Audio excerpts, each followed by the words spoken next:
Now we're moving from KZN and we're moving to the Northern Cape. I'd like to introduce Carol Whittaker. And Carol is coming from Pixley, Seme in the Northern Cape. Thank you very much, Program Director. Good day, colleagues. I'm Carol Whittaker, pediatric nurse for Pixley, Seme District in the Northern Cape. And what I will be addressing is the Pixley style of doing distance IMCI training.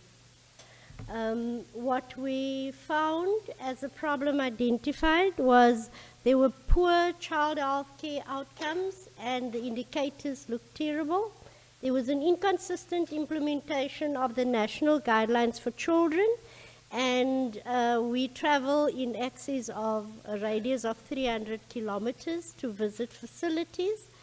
We cannot depend on internet access because there's poor connectivity, and we have a problem with staffing. In some of our facilities, we have 1 or 2 professional nurses per facility. If we're very lucky, we have 3.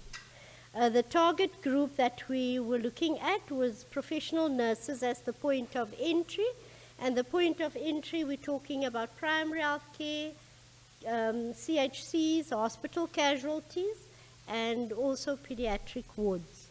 The action that we took was we decided to decentralize the program, which means that the facilitator went to the participants because we couldn't afford to always take them out for the traditional 11-day IMCI training.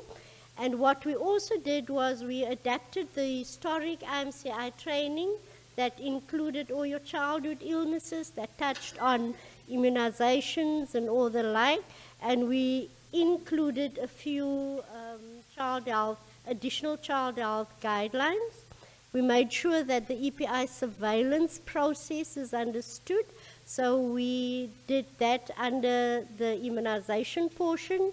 The TB guidelines for children, IMCI screens TB in children, but they do not go into detail really. So there's a little green booklet, the TB guidelines on children. We take the participants through that. Then we do the nursing management of severe acute malnutrition in children under 5.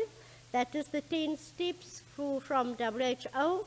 Your red poster and your green poster, if you know what I'm talking about. And then because we had a poor quality of data that came from the facilities, we decided to do a separate module on the quality of data management, your timelines and all the like of it. What we also did was we identified IMCI trained facilitators at the facilities to do continuous mentoring of the participants, and as the DCST pediatric dyad, myself and the pediatrician would visit, and we would also be a telephone call away. What was the difference in this practice? We included all child health care guidelines as well as the data quality management into the training program. And what made it possible? We had one 8-hour session.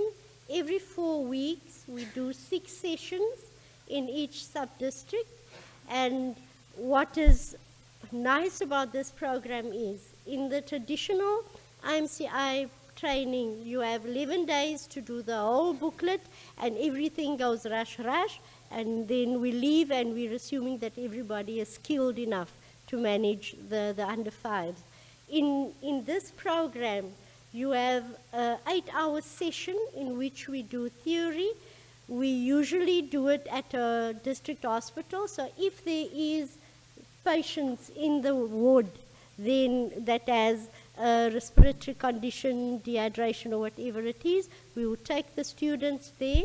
But the students then have 4 weeks between the sessions in which they can practice the skill. They need to then fill out recording forms. The recording form needs to be signed off by the IMCI trained person at the facility in order for them to bring it back. And that is how we do it. And yes, The challenges remain distance and staffing. Sorry. And then what we would like to see happening is maybe these added models to be approved by the National Child Health Unit, and these models be included into the next copy of the IMCI chart booklet. The implications to this changed training session is that it improved on child healthcare outcomes and the quality of the data, and it improves on the competency of the professional nurses to manage childhood illnesses in children under 5. This is just a graph to show the green column showing IMCI trained nurses. As that increased, we had a decrease in the incidences and the fatality rates, and this is according to DHIS data. And the same we have found with our traditional childhood illnesses. I thank you.